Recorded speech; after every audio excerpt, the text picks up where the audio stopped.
Welcome to a brand new Los Angeles Venom rant that goes nowhere. Oh yeah! Since the last video got so popular with me riding on the coattails of Quinn's ideas. Dune is not for everyone. So you want me to tell you the story of my life? Because it is the year 10,191. After the Butlerian Jihad, many wars have been waged throughout the history of the Dune Universe, but the most influential of these wars was without a doubt the Butlerian Jihad. So basically like the sequel to Terminator. A story we agreed to tell each other over and over till we forget that it's a lie. Humankind endured the Butlerian Jihad. The Great Revolt lasted from 200 BG to 108 BG. It is what it is. According to the Dune Encyclopedia, the war was seeded on the planet Reaches, fourth planet from the Sun in the system of Eridani A. You followed me here, didn't you? Yeah, I suppose I did. The planet Komos, a colony of Reaches, rose up in what would become known as the front for the end of Common exploitation. Oh my. The revolt was led by Gian Butler, who the Jihad would eventually be named for. After Gian's unborn child was killed by the AI director of a hospital, her and her husband sought out the priestess Urania. Isn't she amazing? Huh? Urania worshipped the goddess Kubii of Komos. With Urania's help, they create a movement to destroy the dominion of the planet Reaches. Gian would eventually pull off a bloodless victory against Reaches, seizing control of a fleet in transport to Reaches. Once in control of the world, they discovered that for hundreds of years the planet had actually been under the control of thinking machines, enabled by their programmers who had participated willingly in their actions. They facilitated the machines in altering the intellectual and emotional characteristics of the world's population. Once the other priests of Kubii on Komos were informed of this horrifying revelation, the fire of the Jihad was sparked.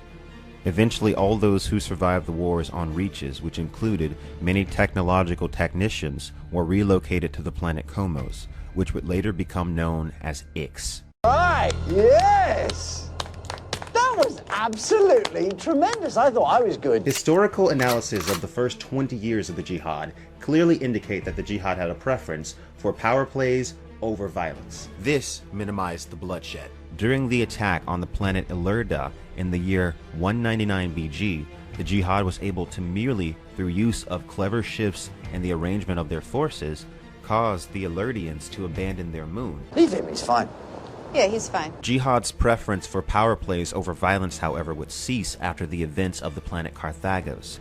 Interestingly enough, the tactical situation during the attack quite resembled the one of Elurda. And of course, fast forward about 10,000 years later, we overthrow the machines. The original goal of the Jihad had been the destruction of mechanical technology which operated at the expense of human values. But after Gian's death, it was replaced by a philosophy of indiscriminate slaughter.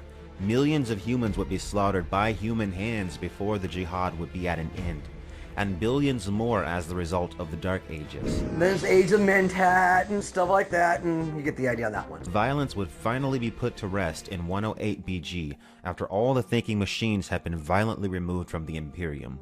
I've made a huge mistake. The Butlerian Jihad had a tremendous impact on the technological, political, and social evolution of humankind going forward.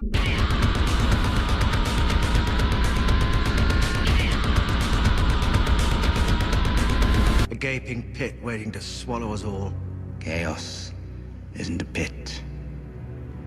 Chaos is a ladder.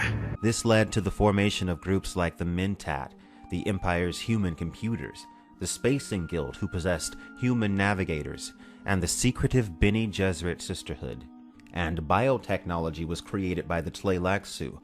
It was the Ixians who would continue to push the bounds of the Jihad's limitations, so much so that the God Emperor Leto II intervened.